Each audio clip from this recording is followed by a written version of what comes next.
After the recent NEET controversy, questions are being raised at the credibility of UPSC too. Every year, around 10 lakh students give one of the toughest exams in the world, that is UPSC. Its success rate is 0.2%. That means that out of 1000 students, only 2 students will be selected. UPSC is known for its fair and impartial examination processes. The public perception of UPSC remains positive due to its efforts in maintaining high standards of transparency and integrity. But what if I said that the whole exam was rigged from the very beginning? You wouldn't believe it, right? Neither would I. Like you, I believe that UPSC was a fair exam with no loopholes in it and it was completely merit based. But my belief has been shattered since the Puja Khadker case. The more I read, the more trust I lose. The number of allegations arising against various officers is unbelievable. The situation is so grave that if no action is taken, UPSC will completely lose its credibility and the trust of the public. But will the government investigate the allegations against these officers? How did the candidates use fake disability certificates to get appointment?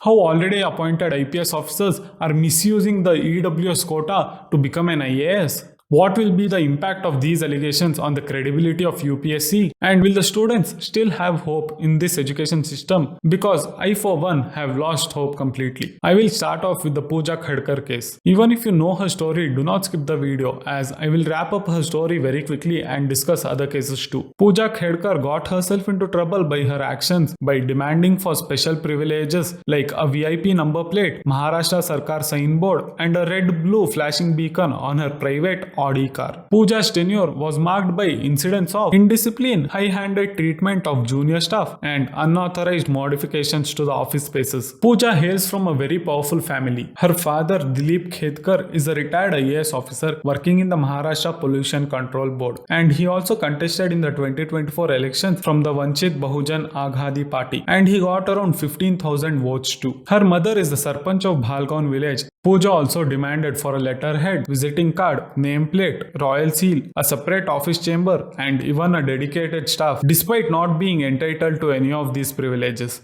Her father used his influence to put pressure on the senior officials, including the collector, additional collector, and resident deputy collector, to fulfill the demands made by his daughter. Due to this, she got into trouble and the government set up a panel to investigate this matter. The PM office also demanded a detailed report about the same. During the time of appointment, Puja applied for 2 reservation categories, OBC and PWBD, that is other backward classes and persons with benchmark disabilities. She claimed that she had 2 disabilities, one that she is visually impaired and the other one being she is mentally ill. Here is where the controversy begins. After selection, Puja was asked to visit AIIMS Delhi for verification of her disability certificate. But she did not go, citing COVID infection as a reason. AIIMS called her 5 more times for the verification, but she did not show up even once. Following which, on 22nd September 2022, AIIMS wrote a letter to DOPT, which is responsible for training and appointment of IAS officers. The letter was related to the non-cooperation of the IAS candidate Puja Khadker. And in another letter written on 14th November 2022, they suggested not to appoint her as an IAS officer.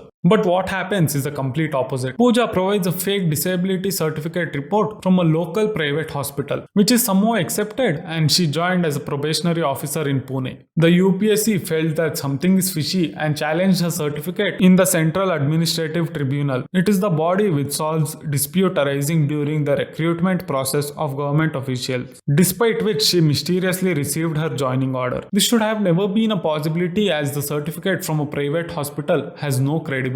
As I told, she was appointed under the OBC and PWBD categories. This above situation unofficially rules out one of the categories, but it shouldn't have been possible for her to apply under the OBC category either. There are 2 conditions for any person to apply in the OBC non-creamy layer category. First one being the parents cannot be Group A or Group B officers in the government, and second one being annual income cannot be more than 8 lakhs. If you do not fulfill any of these conditions, you cannot avail the reservation. Her father officially disclosed assets worth of 40 crores and an annual income of rupees 43 lakhs in the affidavit which is submitted in order to contest in the election. But she mentioned in a mock interview that her parents are separated and that she lives with her mother. But in contrast, her father did not mention about any such separation in his affidavit. Okay, let's give her the benefit of doubt and not consider her father's income and assets. According to this paper, which is available on the DOPT website, Puja has 7 properties on her name in Pune and Ahmednagar, whose total amount sums up to 17 crores, and the annual income from these properties alone is rupees 48 lakhs. But the same DOPT gave her the reservation under the non-creamy layer. Like, what is even going on? UPSC is turned into a joke. She got 2 reservations, both of which she did not deserve. And DOPT, who is investigating Puja's case, grants her the non-creamy layer reservation despite knowing these facts. Acts like this diminishes the credibility of UPSC completely. If you are thinking it is the only case, then you are extremely wrong. This is Nitika Khandelwal, an IAS officer of batch 2014. She was appointed as an IAS officer under the reservation of being visually impaired. But recently a clip of Nitika surfaced in which you can clearly see that she is running some kind of driving simulator without any difficulties. Looking at the video, she doesn't seem to be visually impaired. Although this is just an allegation, the clip is really suspicious. Did she also fake a disability? Anu Beniwal is an IPS officer who was appointed under the EWS quota, that is economically weaker section quota. Anu Beniwal's father was also an IPS officer, yet she was selected under the EWS quota. It is strange that despite being the child of an IPS officer, she was selected under the EWS quota. Again, this is just an allegation against her and there is no concrete evidence to back it up. But for the next person, there is enough evidence to prove that he cheated the system.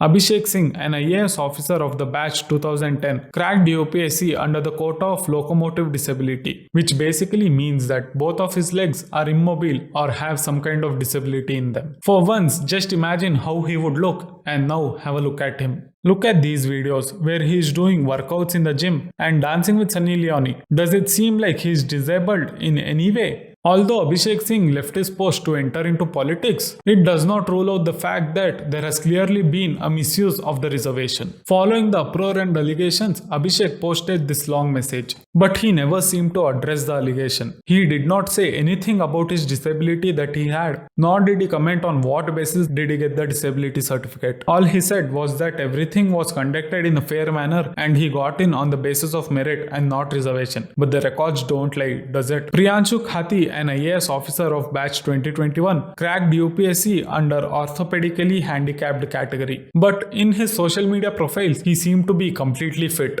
This was noticed by a few people and after some questions were raised, Priyanshu privated his accounts. This silence gives the answer to you, doesn't it? This act raises even more questions on the authenticity of the candidate. But how is it that these people get appointment under OBC, EWS or PH quota? Are there more people who have tricked the system? How can a person like Abhishek Singh get in with the disability certificate? Is there a loophole in the verification process of these certificates? Do comment down your opinions about the same. The fun fact is, it does not stop here either. The most misused certificate is the EWS certificate, which is for the economically weaker section.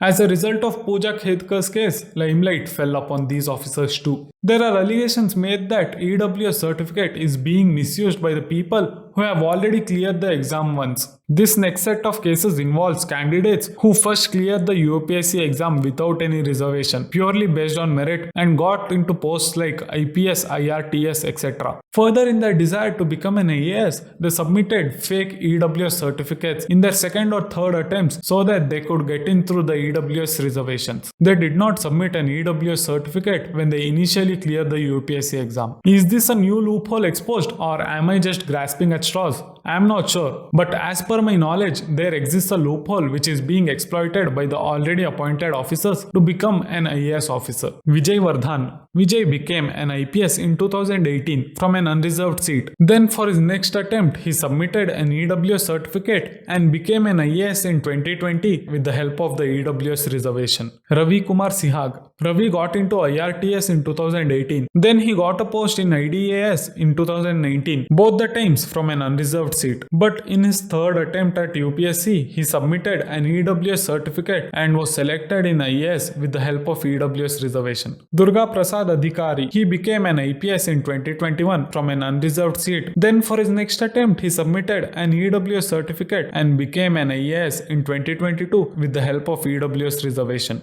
How is it that these individuals obtain EWS certificate despite holding posts like IPS? Generally, after getting a job, people improve their financial conditions, but here the opposite seems to be true. None of them declared an EWS certificate initially, yet they submitted one for their subsequent attempts, and this is after they were now employed as an IPS officer. Is this an established method through which people are cheating to become IAS officers? Did they misuse the power of their position to obtain EWS certificates?